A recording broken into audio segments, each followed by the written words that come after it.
Hey everybody, and welcome back to our Magical Athlete Tournament. We are on to our final race of the round of 16, with 4 more races yet to qualify or be eliminated and join the winner's row here for that final 8. It really is the best of the best now. So the 4 races, this race we have the 2 former winners who are the Mouth, the Cheerleader, and the 2 runners-up who were the Magician and the Romantic. So let's quickly run through their powers.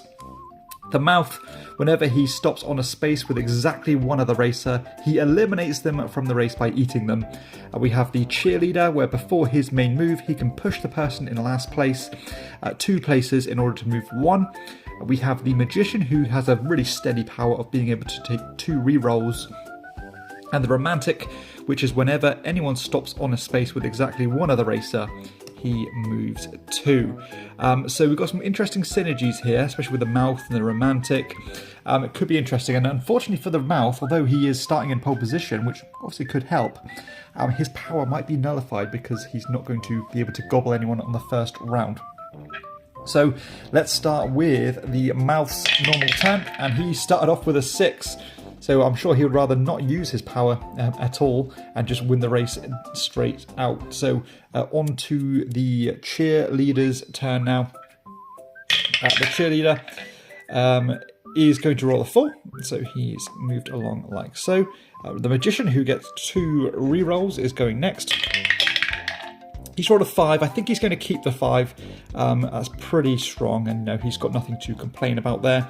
The Romantic, looking to trigger his power, he's rolled a 4, so that's pretty good for him because he's rolled a 4, like so. And whenever anyone stops on a space with exactly one other racer, which he's just done, he's going to move 2. Although he is now sharing a space with the Mouth's trigger does not. The Mouth's power does not trigger unless he stops on the space with exactly one other racer. So it has to be his turn essentially. So we're on to the Mouth's next turn, who's not going to eat anyone this turn. Oh, come flying out there. He's rolled a 2, which is not very good, but it could give him a chance to use his power later. The Cheerleader is going to use his own power on himself. So he's going to make the racers in the back move 2. And if he does, he's going to move 1. And that's even before his main action. So I think he's actually a really strong racer. He's rolled a 1 though, which is not ideal, but he's not going to be eaten. But that is going to trigger the power of the Romantic, who's going to move 2 spaces. So really close neck and neck start here. We have the Magician's turn, who's rolled a 5. Again, he's going slow and steady. Well, not steady, going very steady, without needing those rerolls. It's the Romantic's normal turn now. He's rolled a 6. Of course, he's going to be happy with that. No other abilities are triggered as a result of that, but it is the Mouth's turn, and there are a couple of people in vulnerable positions. We could see an elimination, and we've rolled a 5, which is not quite what he needed to gobble up the Romantic, but still really good. Showing from everybody, really. It's the Cheerleader's normal turn. He's going to move 2, and then he's going to move an additional 1 by helping himself before he takes his normal roll. Great catch-up mechanism for the Cheerleader, and he's going to move into first place by rolling a 4. It's the Magician's turn now, who is in last place, but he's going to hold his own, and he's rolled another 5, so rolling nothing but 5s for the Magician now as he approaches that home straight to try and get back. And in fact, that will trigger the Romantic's power, who's going to push him into first place because they are now sharing a space. So it's the Romantic's normal turn now. He's rolled a 1, which I don't think triggers anything, but not what he needed.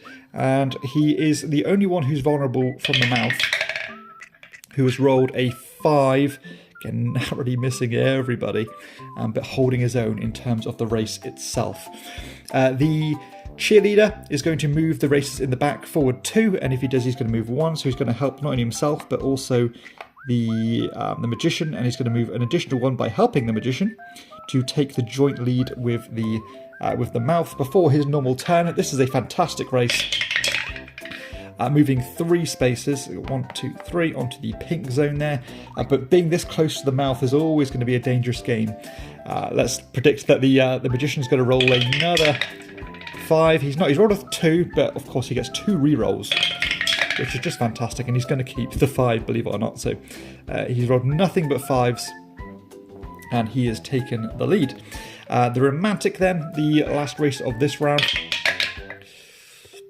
is rolled a 6, and of course he's going to be ecstatic with that. So he's going to jump all the way to the lead, and the Mouth is absolutely salivating because he has a lineup of 3 races here, and one of them is likely to be eaten as long as he needs to roll something very particular, but he's rolled the 5.